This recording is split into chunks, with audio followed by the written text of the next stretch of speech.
Next, we visit with a charitable nonprofit organization that supports individuals with a rare, life-threatening genetic disorder. The National Fabry Disease Foundation focuses on education to better recognize, understand, and manage Fabry disease and provides assistance and support to individuals with Fabry disease and their families. Joining us is Jerry Walter, founder and president of the NFDF. Jerry, welcome.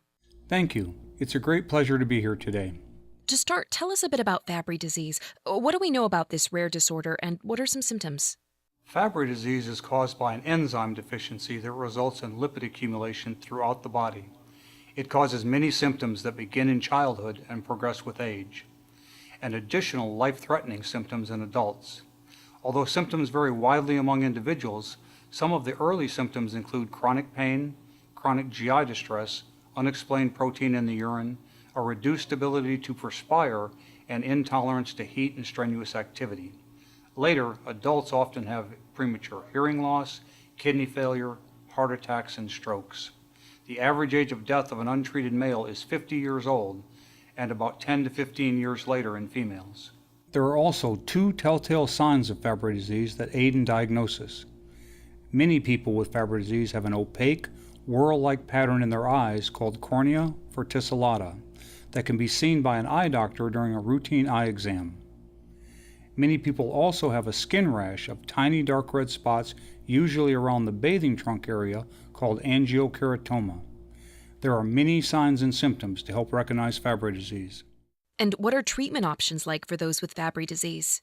Unlike most of the approximately 7,000 known rare disorders, Fabry disease is among a small percentage with an approved treatment available.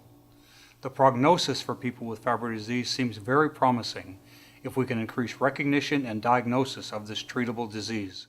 Jerry, what's the best way our listeners can get involved? Increased physician, family, and public education is critically important, especially to the thousands of people unknowingly living with Fabry disease. With treatment available, children should not have to suffer a diminished quality of life, and adults should not have to die prematurely because of Fabry disease. We are seeking support to provide education programs to increase recognition and diagnosis and to beat this disease. Please make a charitable contribution to the National Fabry Disease Foundation today at www.fabrydisease.org.